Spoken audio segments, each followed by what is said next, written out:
Aristóteles nació en el 384 a.C.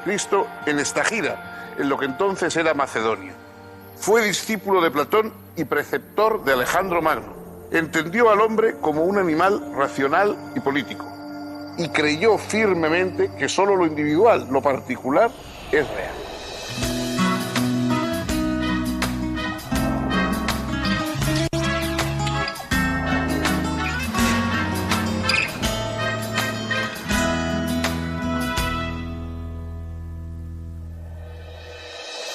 ¿Cómo están, amigos?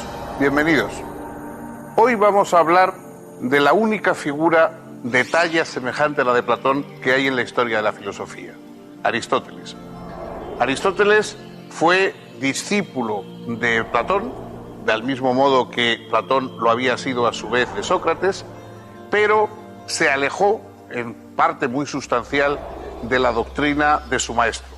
En una ocasión cuentan que dijo: soy amigo de Platón, pero más amigo de la verdad.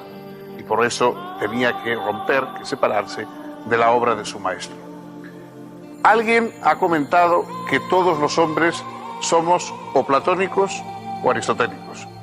Platón es la doctrina de las ideas, es la búsqueda de un mundo en el que los universales eternos, inmortales, etcétera, se conservan y proyectan su influjo, digamos, conceptual sobre el mundo de la materia. En cambio, Aristóteles es un realista. Aristóteles no cree en otro mundo ideal, sino que cree que los conceptos, que las llamadas ideas, están realmente en nuestro mundo. Es decir, lo que existen son individuos, cosas, objetos, y a partir de esos individuos y objetos, buscando sus semejanzas, nuestra cabeza, nuestra mente es la que busca el concepto y la que crea el concepto. El concepto no está en otro lugar ideal, sino que está en nuestra capacidad de pensar sobre la diversidad del mundo. Vemos cosas diferentes, cosas distintas y las agrupamos de acuerdo a clases en un concepto, pero ese concepto es una producción nuestra, es una proyección de nuestra capacidad intelectual. El hombre es un animal racional y político. Para Aristóteles, los dos rasgos son fundamentales. Nos distinguimos por la razón, porque somos capaces de pensar y de reflexionar sobre lo que hacemos y sobre todo de asombrarnos, que es el comienzo de la filosofía. El principio de la filosofía es el asombro ante el mundo, el preguntarnos por qué. Y luego somos animales políticos, es decir, tenemos que vivir en la polis, tenemos que vivir en comunidad con los demás. No hay seres humanos que puedan vivir solos, porque todos tenemos lenguaje, somos seres simbólicos y por lo tanto un ser que tiene un lenguaje que él no ha inventado necesita los otros seres para compartir ese mundo de símbolos con ellos.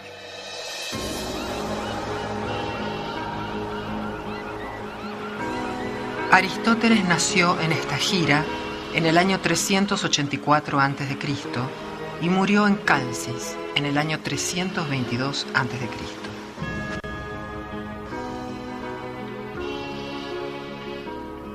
Era hijo de un médico de la corte macedonia. Durante 20 años fue discípulo de Platón en la famosa Academia de Atenas. Mientras Platón vivió, fue fiel a sus enseñanzas. Luego desarrolló su propia filosofía en abierta disidencia respecto del platonismo.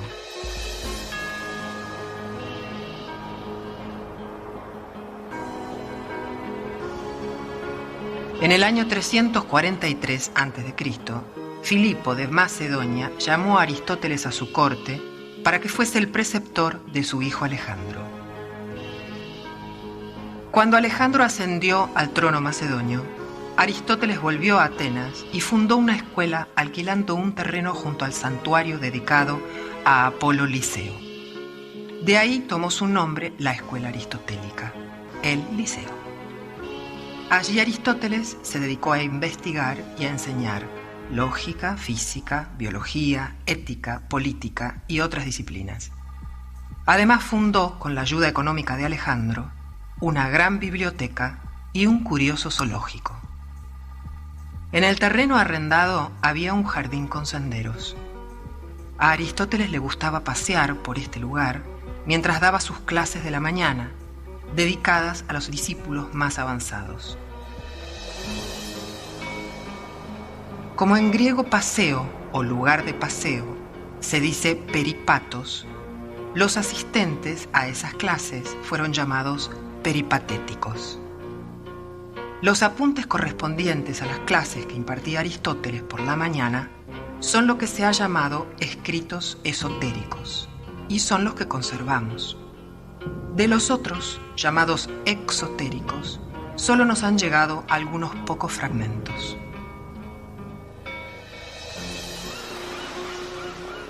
Al morir Alejandro de Macedonia, en el 323 a.C., Aristóteles abandonó Atenas, dejando el Liceo bajo la dirección de su discípulo Teofrasto, y se instaló en Calcis, donde residió hasta su muerte.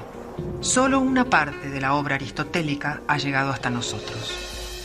Los escritos conservados ocupaban antiguamente 106 rollos de papiro, pero la producción escrita total, según el catálogo alejandrino, llenaba unos 550 rollos. Lo que conocemos de su obra atestigua su enorme capacidad de asombro y deseo de saber. Su interés se desplegó rigurosamente por los más diversos ámbitos. Pero hay que advertir que los escritos que se conservan son en su mayor parte manuscritos o apuntes de clases. Ello explica su estilo pedagógico y a menudo árido. Sabemos que también escribió diálogos, cuya fuerza y claridad fueron elogiados, pero que se han perdido. Según Cicerón, los diálogos aristotélicos hoy extraviados eran un río de oro, por su elocuencia y su lenguaje elegante y preciso. También compuso himnos y poemas, de los que solo se conservan fragmentos. Aristóteles acometió la primera sistematización o clasificación de las ciencias en la antigüedad. Dividió el pensar discursivo en 3 clases. Estarían las ciencias productivas, las ciencias prácticas y las ciencias teóricas. Las ciencias productivas apuntan a la producción de objetos bellos y útiles. Las ciencias prácticas se ocupan de la acción humana y ahí encontramos a la ética y a la política. Y las ciencias teóricas son las que se ocupan del conocimiento por el conocimiento mismo. En esas ciencias teóricas, Aristóteles ubica a la física, a la matemática y a la filosofía primera, que fue lo que luego se dio en llamar metafísica. En cuanto a la lógica, Aristóteles, que fue su gran organizador, no la considera específicamente una ciencia, sino más bien una preparación para las ciencias, un instrumento, un órgano, que servía para conocer las formas válidas y las formas inválidas de pensamiento. La filosofía aristotélica se opuso a la enseñanza platónica por entender que ésta, con su teoría de las ideas, duplicaba innecesariamente los entes, ya que explicaba los entes reales por otros ideales, y que además la noción de una participación de las cosas particulares en las ideas era poco satisfactoria. Para Aristóteles, las ideas son entidades ficticias. Solo existen los individuos. Los individuos son las sustancias que sostienen todos los atributos que predicamos de ellos. Y las ideas universales no son más que abstracciones que el entendimiento realiza a partir de los individuos. Tanto Platón como Aristóteles creen que hay algo que es la esencia de las cosas. Platón lo llama idea o eidos. Aristóteles lo llama a veces forma, a veces género, a veces esencia o, en griego, ousia. Los dos apuntan a eso universal y creen que la filosofía tiene que apuntar a eso. Pero la diferencia es que Platón pone esa esencia en un ámbito trascendente y Aristóteles la ubica en un plano inmanente. Lo universal está así en lo particular. Esta concepción de lo individual y particular se refleja en el profundo interés aristotélico por el conocimiento empírico de la naturaleza. A Platón no le interesaba especialmente una reflexión empírica sobre la naturaleza. En uno de sus diálogos, Sócrates hace explícita profesión de este desinterés, diciendo que a él lo que le interesa son las ciudades, los hombres, esas relaciones, y que no le interesa saber cómo está hecho el universo, la materia, todo aquello que había interesado a los presocráticos antes de llegar Platón y llegar Sócrates al mundo de la filosofía. Aristóteles es un científico, o es lo que llamaríamos hoy nosotros un científico. Naturalmente, él no distingue entre lo que nosotros llamamos ciencia y lo que se llama filosofía, porque para él todo es un continuo de conocimiento, todo es un continuo de reflexión sobre la realidad. Pero él es un científico, es decir, él estudia a los animales, y estudia las partes de los animales, estudia botánica, era médico, o el equivalente a un médico de profesión. Es decir, él es un empirista y estudia desde un punto de vista de la observación y de los experimentos al alcance de su época, pero a la vez es un gran teorizador. La obra de Aristóteles es una especie de monumental enciclopedia de los saberes de su época. Todavía los saberes no se habían separado, es decir, la física, la psicología, lo que se llama psicología, es decir, la teoría del alma, de la psique, la política y una cosa misteriosa que no tenía nombre y que Aristóteles inventa. Él no le pone ningún nombre, ya habla de ciencia simplemente, de conocimiento, pero el organizador de la obra de Aristóteles, de lo que quedó, de los apuntes y de lo que queda como obra de Aristóteles, Teofrasto, su seguidor en el Liceo, que es la institución intelectual que fundó Aristóteles, Teofrasto, cuando organiza la obra de Aristóteles, coge unos cuantos libros que están y que los pone después de la física y les llama metafísica, es decir, los que vienen después de la física. La palabra metafísica es lo que viene después de la física, lo que para nosotros tiene un sonido también importante respecto a la condición misma de la metafísica. Pues para Aristóteles, el gran científico, el gran investigador, todo es realidad.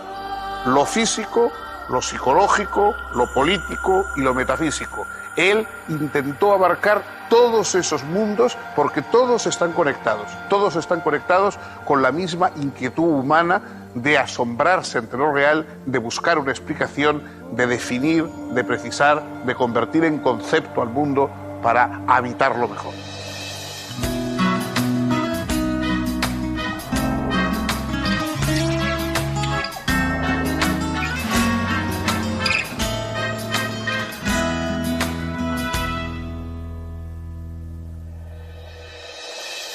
Según Aristóteles, nuestros conocimientos primero parten de los sentidos, de la experiencia, y una vez que los hemos captado en nuestro conocimiento sensible, nuestra inteligencia puede realizar una tarea de abstracción, siempre desde esos datos sensibles.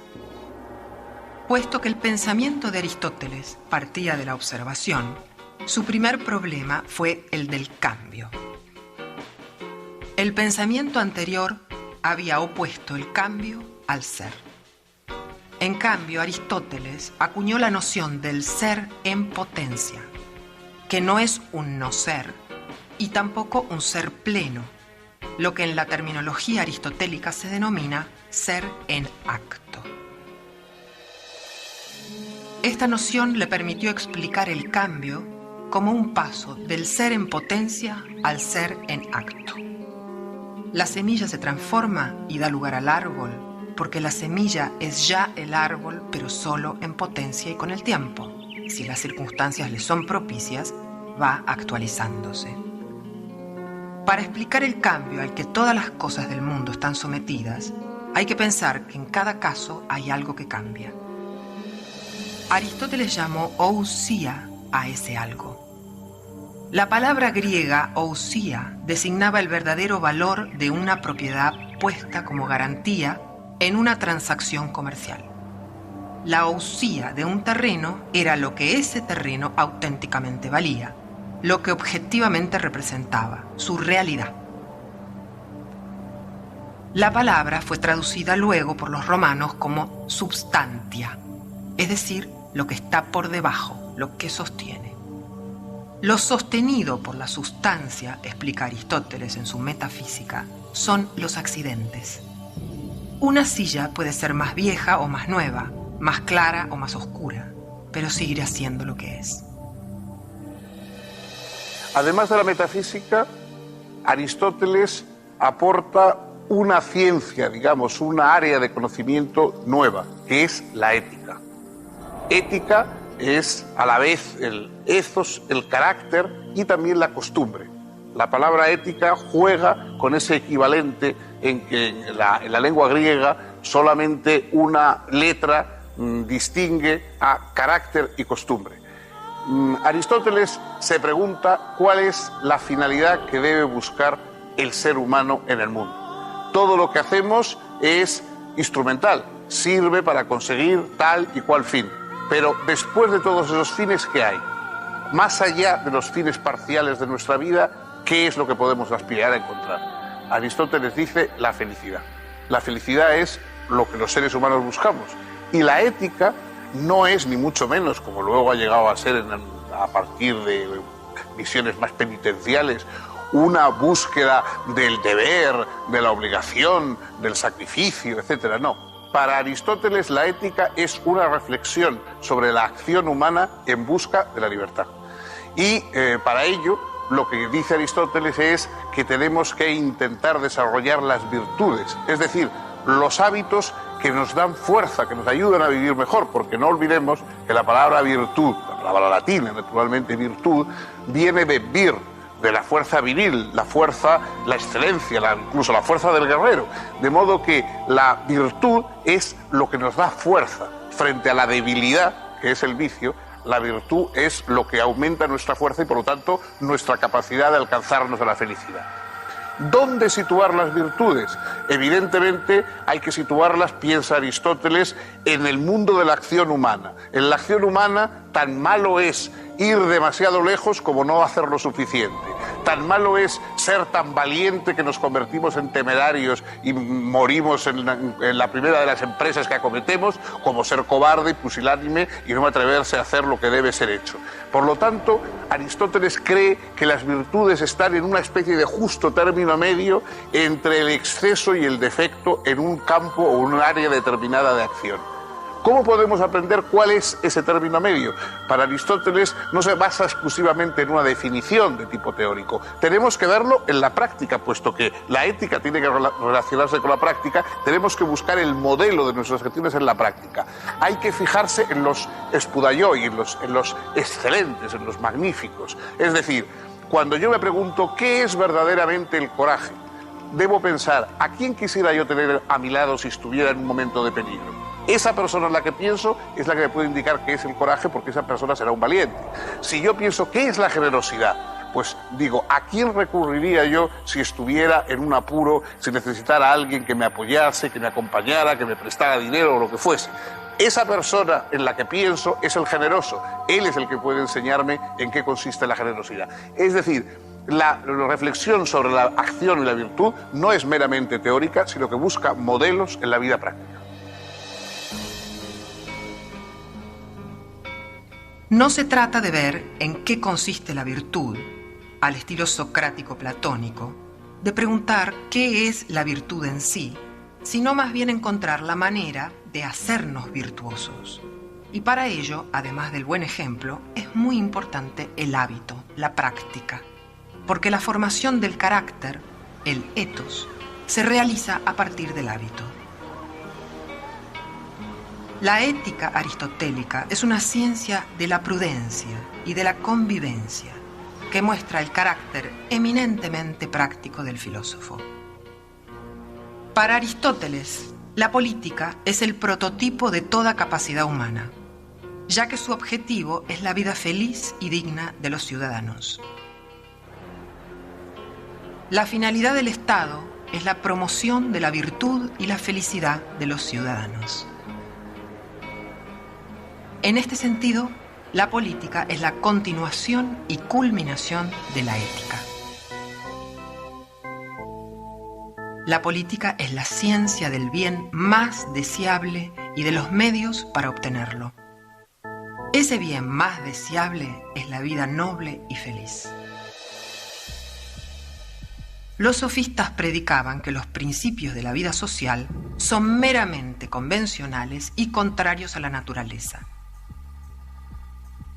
Aristóteles sostuvo, en cambio, que el hombre es, por su propia naturaleza, un animal político, destinado a vivir con otros hombres en el ámbito de la polis.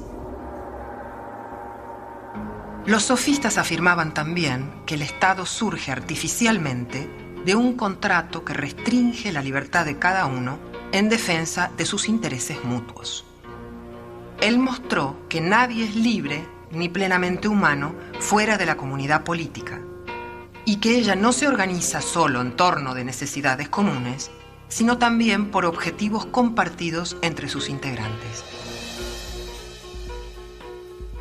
Todos estos temas fueron redactados en forma provisional y fragmentaria por Aristóteles en 8 capítulos, que fueron revisados y ajustados una y otra vez por el filósofo, hasta que finalmente los agrupó en un tratado conocido con el nombre de Política.